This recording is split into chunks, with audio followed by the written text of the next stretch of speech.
You were driving? I was driving. First, at what time did this take place? It happened at about 1 a.m. Where were you coming from? from my sister's home. Anybody else in the car with you? No, What day of the week was February 13th? that was on a Saturday. So you were at some sort of a gathering at your sister's house. I was at my sister's house, yes. How many people were at the gathering? There was just about maybe 10 of us. And what time had you arrived at your sister's house? Saturday, mid-morning, Did you have dinner there? yes, Any alcohol served all day? yes. What kind? Just a beer.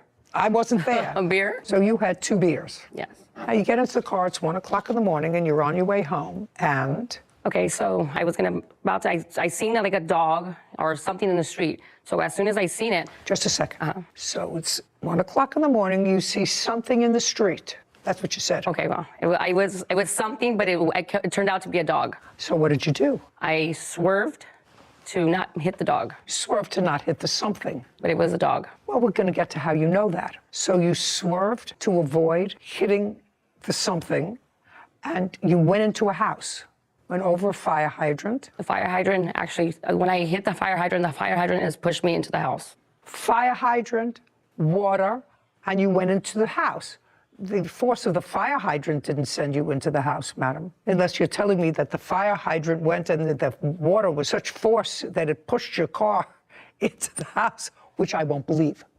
Do you understand? So you swerved to avoid something in the road and were clearly going at such a speed that you went right into a house. Did you go through the wall of the house?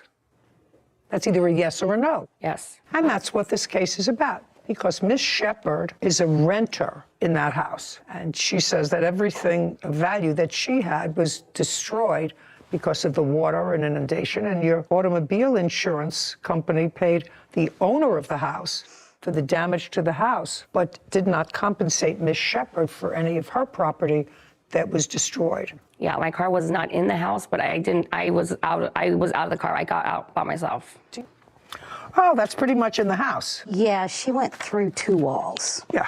Do you know how much money your insurance company paid out to the homeowner? $5,000. $5,000. Is this your car? Yes. And this is where it landed?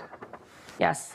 Okay, now, you got out of the car, and what did you do? I got out of the car. My sister, she was there too. What do you mean your sister was there too? She was following right behind me because she's the one who she had seen the dog that I swerved to hit. She's seen the dog as well.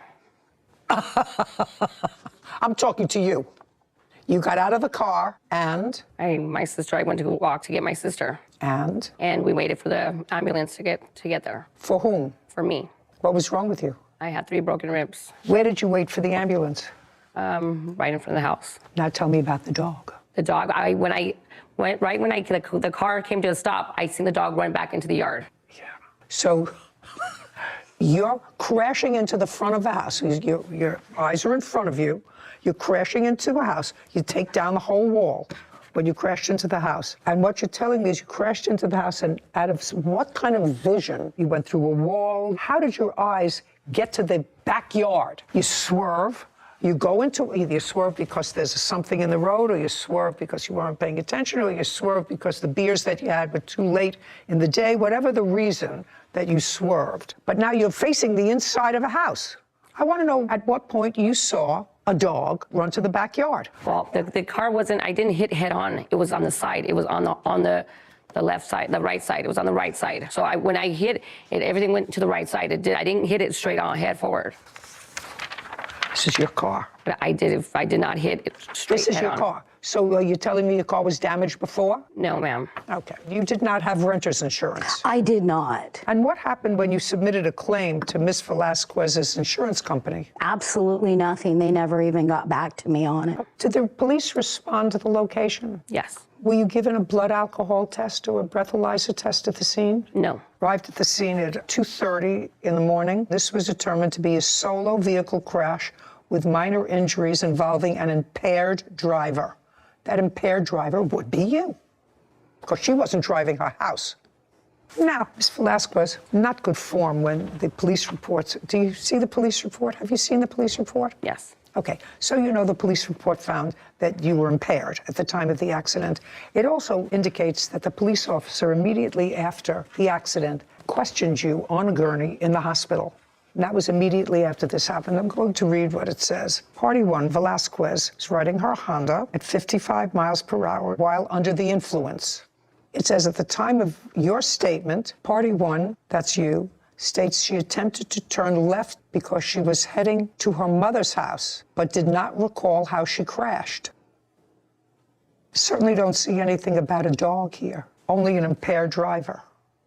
Okay, and then later you told this police officer that you admitted drinking 3 beers early at her home. Police officer said he asked you whether you felt the effects of alcohol drinks, to which you replied yes. The officer conducted a limited number of field sobriety tests at the hospital, which Party 1 failed to perform. Party 1's objective signs and symptoms of intoxication, and you were placed under arrest. No, ma'am. Yeah, I placed Party 1, that's you, under arrest for DUI. Something just came through my house.